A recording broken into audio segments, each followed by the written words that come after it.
जी पीडित आहे हातकणंगले येथील राहणाऱ्या या घटस्फोटित आहे आणि त्यांना एक मुलगा देखील आहे, परंतु त्यानंतर पुन्हा लग्न करण्यासाठी त्यांनी शादी.com या संकेतस्थळावर नोंदणी केलेली होती. या नोंदणी केल्यानंतर पुण्यातील फिरोज शेख या व्यक्तीने त्यांच्या प्रोफाईलमध्ये इंटरेस्ट दाखवला. त्यानंतर एकमेकांशी त्यांनी मोबाईल नंबर शेअर केले आणि त्यानंतर त्या दोघांचं बोलणं सुरू झालेलं आहे. साधारण ऑक्टोबर ते डिसेंबर 2024 या कालावधीमधली घटना आहे. त्यानंतर सदर व्यक्ती हा त्यांना कोल्हापूरमध्ये भेटण्यासाठी आला, ज्या फिर्यादी आहेत त्यांना.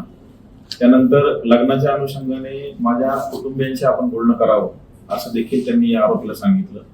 त्यानंतर त्यांनी कुटुंबियांची देखील भेट घेतली आणि आपण इंडस्ट्रियल कॉन्ट्रॅक्टर असून 5 कंपन्यांची वेंडरशिप माझ्याकडे पुण्यामध्ये आहे, आर्थिक स्थिती चांगली आहे असं देखील त्यांनी तिच्या कुटुंबियांना सांगितलं.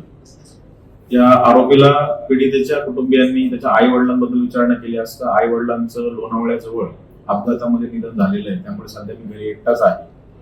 त्याचबरोबर अविवाहित आहे अशी देखील माहिती त्यांनी दिली. परंतु कुटुंबीय जे आहेत पीडितेचे त्यांनी अधिकची माहिती मागितली. त्याचबरोबर ज्या अपघातामध्ये त्याच्या आई वडिलांचा मृत्यू झाला त्याच्यामध्ये गुन्हा दाखल असेल तर त्याची प्रत देखील त्यांनी मागितली. त्यानंतर कुटुंबियांनी या व्यक्तीमध्ये लग्नासाठी फारसा इंटरेस्ट दाखवला नाही, परंतु जी पीडित आहे ती त्या व्यक्तीच्या संपर्कात राहिली. त्यानंतर या आरोपीने तिला वेळोवेळी आर्थिक अडचणीत आहे, इन्कम टॅक्स मध्ये माझ्यावर कारवाई होऊ शकते, मला ब्रेन ट्यूमर झालेला आहे, मला उपचारासाठी पैशाची गरज आहे असं सांगून या पीडितेकडून जवळपास 11 तोळे दागिने आणि 1,60,000 रुपये रोख रक्कम अशी जवळपास 10 लाखापेक्षा अधिकची रक्कम घेतली. त्याचबरोबर या पीडितेला माधव रोडवरील दर्शन लॉज या ठिकाणी भेटायला बोलवून तिच्या इच्छेविरुद्ध तिच्याशी शरीर संबंध प्रस्थापित केले. अशी तक्रार या पीडितेने पोलीस अधीक्षक कार्यालयात दिल्यानंतर त्याच दिवशी तात्काळ पोलीस स्टेशन राजवाडा या ठिकाणी गुन्हा क्रमांक 21 कलम 64 आणि 318 म्हणजे बलात्कार आणि फसवणूक या कलमाखाली दाखल केलेला आहे. यातील आरोपी याला पुणे कॅम्प या एरियातून स्थानिक गुन्हे शाखेचं पथक पाठवून अटक केलेली आहे. आतापर्यंत या आरोपीकडून 1 लाख रुपये रोख रक्कम ही हस्तगत करण्यात आलेली आहे. या व्यतिरिक्त या व्यक्तीला जे दागिने पीडितेने दिलेले होते त्या दागिन्यांची विल्हेवाट त्यांनी कशी लावली या अनुषंगाने देखील तपास सुरू आहे. त्याच व्यतिरिक्त या आरोपीने अजून किती पीडितांची किंवा महिलांची अशी संकेतस्थळावरून प्रोफाईल रिक्वेस्ट पाठवून फसवणूक केलेली आहे याचा तपास देखील राजवाडा पोलीस करत आहेत.